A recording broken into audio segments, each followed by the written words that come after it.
Caesar only happened to catch a glimpse of the keeper entering the code, but he memorized the entire unlocking sequence down to the smallest detail. When midnight fell and the zoo was silent, he slipped out of his cage, pressed the numbers with perfect precision, and opened the gate with ease. Moving along the staff passage, he climbed onto the roof of the zoo, then vanished into the night without a trace. But Caesar was not escaping. Instead, under the cover of darkness, he crept into the house of his former owner, Deshawn. In a corner, he opened the refrigerator and found several vials of a modified neurotoxin. Caesar knew exactly what it was. This virus could accelerate the evolution of apes. Without hesitation, he took every sample back to the facility. While his companion slept, he released the virus into the air all at once. By morning, the keepers roughly roused the apes, unaware that anything was wrong. The apes were strangely quiet.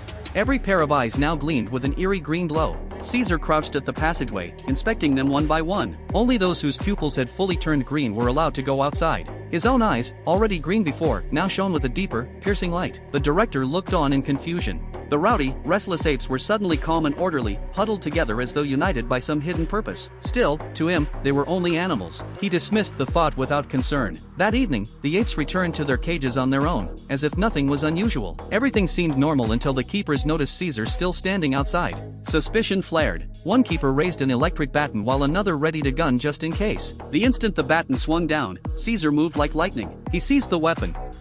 No! And the terrifying scene that followed left both keepers frozen in shock. Even the apes behind bars stared wide-eyed. Before anyone could react, Caesar drove his fist into one keeper, knocking him flat, then dragged him into a cage and locked the door before freeing his companions. At that moment, another keeper stumbled in. He tried to flee but was brought down on the stairs by a swarm of enraged apes. They pummeled him mercilessly, until Caesar intervened. His command saved the man's life, but mercy was not in Caesar's eyes. Coldly, he shoved the keeper into a cage and locked it. Then chaos erupted again. A brutal keeper, long feared by the apes, came charging in with his baton. Before he could even strike, Caesar unleashed a jet of high-pressure water that hurled him back into a live circuit. The man convulsed and collapsed, dead in an instant. In that moment, Caesar understood with absolute clarity.